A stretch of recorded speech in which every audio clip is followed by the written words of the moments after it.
Good afternoon and welcome to Icutv Lunchtime News. We take a look at the stories making headlines. Zambia police confirm suicide incident in Minwood.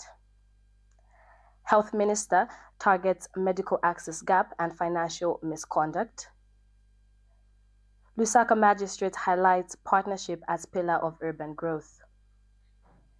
In international news, Syrian Army, SDF, call truce after Aleppo clash. And in sports news, CAF President Matero praises FAS for promoting unity in Zambian football.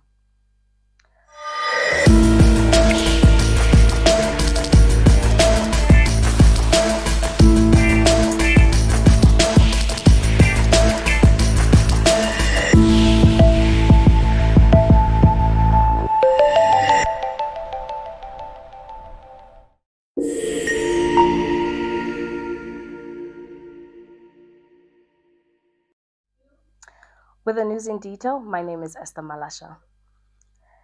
The Zambian Police Service have confirmed a suicide case involving Given Mobo, aged 40, which occurred on October 5, 2025 in Minwood area of Chainda Road. According to the reports received by Simon Mwasakapwepwe Police Station at 14 hours, the deceased was found hanging from a tree in a bush near Minwood Gate. This follows a domestic dispute with his wife, Carol Soko, earlier that day. Preliminary investigations revealed that after an argument, Mobo left for Chainda Market, where he was seen drinking and reportedly told others that he planned to take his own life. His body was later discovered with no visible injuries and has since been taken to UTH mortuary for post-mortem. Police have opened an inquiry and urge all members of the public to seek counsel and support when facing personal difficulties. The service has emphasized that suicide is never a solution and encourage open conversation with trusted individuals. The Minister of Health, Dr. Elijah Muchima, has raised alarms over patients being issued prescriptions to buy at private institutions. Despite reported incidents of over 85% of availability of essential drugs in public facilities. He has expressed concerns that the medications are expiring in storages while patients are taken away. He calls this situation unacceptable. And the Provincial Healthcare Director has been summoned to investigate and resolve the discrepancies. The minister has also praised Copperbelt Provincial Healthcare Officer for exposing a fraudulent transaction involving over 2 million kwacha. The matter has been reported to investigative authorities, with Dr. Muchima warning that all healthcare sector officials will be held accountable for financial misconduct. He has described the regular reconciliation of financial records and tight oversight of audits of all financial teams. He reaffirms the ministry's zero tolerance of corruption and inefficiency. Dr. Muchima has emphasized that such acts are committed by individuals and not institutions. He pledged continued efforts to strengthen the supply chain and ensure all Zambians access quality, transparent, and accountable healthcare services. And local mayor Chilando Chitangala has reaffirmed the importance of strong partnership between municipals, the private sector, and development partners in driving sustainable urban development. She noted that a collaboration enhances knowledge sharing, strengthens relationships, and allows for coordinated solutions to common challenges faced by city authorities. Through strategic partnership, Lusaka City Council has improved its service delivery and government capacity. Notable initiatives include a cooperation with the Swedish Center for Local Government and a joint venture with Kaudiar construction companies to develop the ultra-modern Big Mama market in the Central Business District.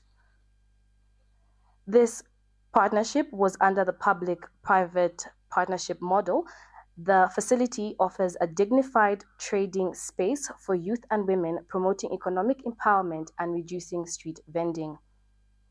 The PPP model has described as an effective bridge between public needs and private investments, enabling efficient implementation for community-focused projects. The stakeholders meeting brought together various partners, including GIZ, local authorities, and the Local Government Association of Zambia, to strengthen collaboration and enhance shared development goals. A major progress on Kawe and Kapirimposhi bypass roads. The progress on the 23-kilometer Kawe bypass has reached 40%, citing clearing and preparations are finished. Earthworks are underway, and 20 out of 31 culverts have been installed. Information and Media Director Henry Karpata says once completed, the new route will reduce vehicles away from Kawe's town center, easing traffic flow and enhancing road safety. Meanwhile, he reveals that construction of the 15-kilometer Kapiriposhi bypass is nearly complete at 58%. Asphalts have been applied to 7.3 kilometers of the road, and reinforced cement panels have been placed in areas expected to carry heavy traffic.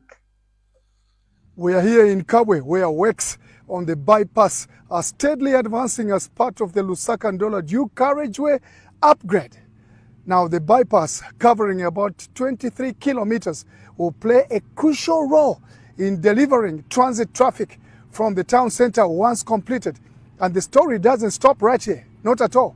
While Kabwe is the focus, the Kapirimposhi bypass to the north is also making critical progress that will speed traffic to the Copper Belt and into the northern regions. Progress on the Kabwe bypass is at 40%. Clearing and grubbling are finished along the stretch. Earthworks have advanced. Subgrade formation is well underway, and the selected base layer is being laid. Box culverts are being installed. 20 of the 31 culverts are complete, including 3 located right on the bypass. On site, you will see the work sequencing. Excavators strip and dig, graders flatten and feather the bench, compactors and rollers compress the base, and the tipper trucks keep on material flowing. These machines are not decorative. They compress meters of material, so the road will not fail under heavy loads. Quality checks are continuous. Material testing, compaction records, and drainage inspections are part of every shift. Traffic diversions and safety marshals are in place where needed. Flaggers and signage guide traffic around active works so both motorists and workers stay safe. And so further north, the Kapirimposhi bypass, 14.89 kilometer stretch, is progressing steadily. So far, 13.6 kilometer of subgrade, 10.8 kilometer of sub-base, and 10.8 kilometer of stone base are done. Asphalt has been laid on a 7.3 kilometer stretch with 2 box culverts and 9 pipe culverts completed. Overall, works there stand at 85%. Clearing and grubbling are complete. Road bed formation is underway along the corridor. In high stress sections where heavy trucks will pass, concrete pavement panels have been laid. Concrete in those locations protects the pavement from the warping and rutting heavy oxo loads caused to ordinary asphalt, okay? And so drainage and earthworks continue to protect the road against waterlogging and premature wear. Precast culverts and box drains are going in where needed.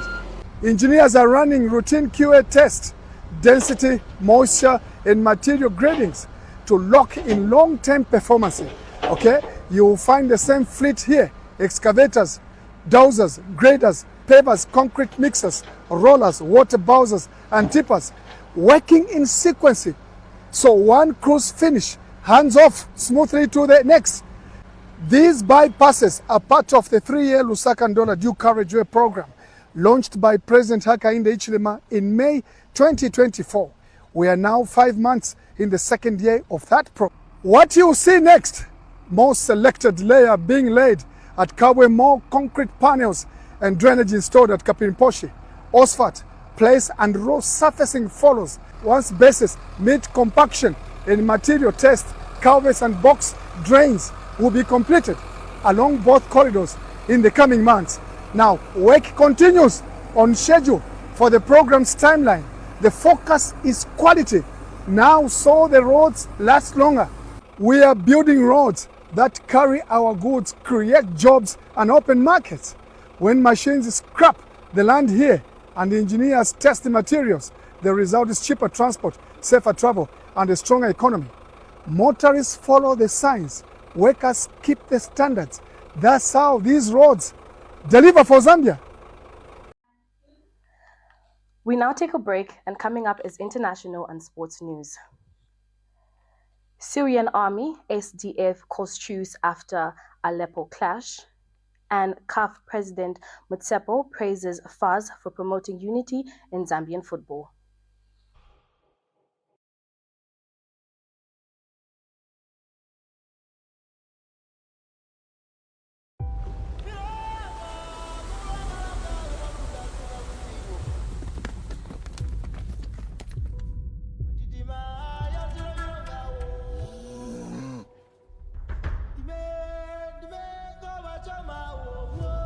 Vami wamwene kukupa basofu ate gift ya wedding mwewe kabampo kai honto kweswako wei swebo buji bajita kuti humbwa wa arwa kumumpa muso ale they give one zo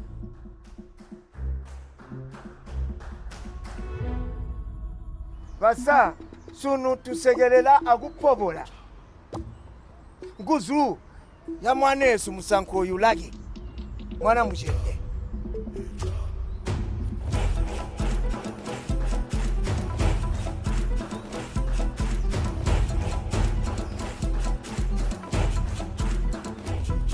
tamdori ndira honeymoon yansa yebo tuni kurya honeymoon nde tebu ya kusaka ka kupange maloko mbo tuni kukara amije kuno mudaro ro bagamba kuti utaga kuti nantaga mihimu lusaga ishindi mubwa itabaga ndijite class bagandi sibe buya baga kuhema jana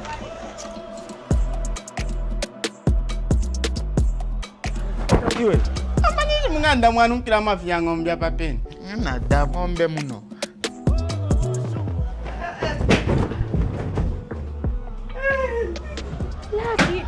Lucky do you know me? Do you know my wife? Have you seen my wife?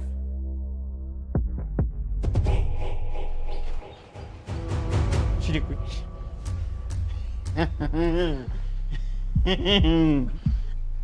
urefu atoka ne mochari mpiayo Maybe I should go to the doctor's. Bambira ma doctor ati wabora hipondo tu.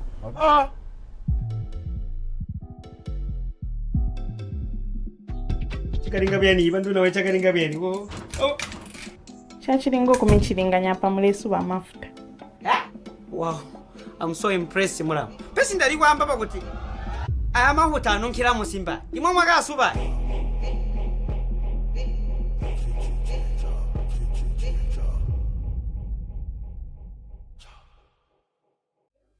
Thank you for staying tuned to Icutv. We take a look at international news. Syrian army, SDF, called truce after Aleppo clash. The Syrian army and US-based Syrian Democratic Forces have reached a truce in Aleppo following clashes that killed a Syrian officer and injured others. Fights broke out in Sheikh Maqsood and Ali Shafriher, with mortar fire and rooftop snipers reported, according to state media. Sani said the violence followed Syrian armies' redeployment near SD front lines. However, SD Speaker Fuhad Shamim denied involvement, claiming no forces were present in the area, and accused the army of trying to enter a Kurdish-held zone with tanks. Shamim also demanded the lift of a government surge on Aleppo and warned the military action would worsen conditions for civilians. We take a short break, but stay tuned for sports news. Did you know that mental health conditions are treatable and recovery is possible? Hi, I'm Genia Febamoyo. I'm your host on Let's Talk Mental Health. I invite you all to this show where you freely express yourself and together we find a solution. For more details, you can contact 0777 93 73 92 and we'll be there to help you find solutions to whatever you're going through.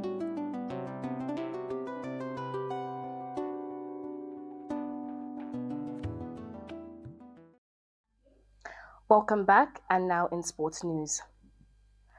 CAF President Motsepo praises FAS for promoting unity in Zambian football. CAF President Dr. Patrice Motsepo has commended Football Association of Zambia President Keith Mwembo for championing unity and peace in Zambian football. The recognition came during a COSAFA meeting held alongside the 40th CAP Ordinary General Assembly. FAS General Secretary Muchacha said Dr. Motsepo specifically applauded FAS' move to include football legend Kalusha Walia, describing it as a strong gesture of inclusivity and reconciliation. He further praised the progress of women's football in Zambia, citing Barbara Banda and Rachel Kudananji as global icons. He reaffirmed that since asserting office in May, the Mwemba-led executive has focused on uniting all football stakeholders. He added that FAS remains committed to involving legends and past leaders, regardless of the past differences in building the future of Zambian football.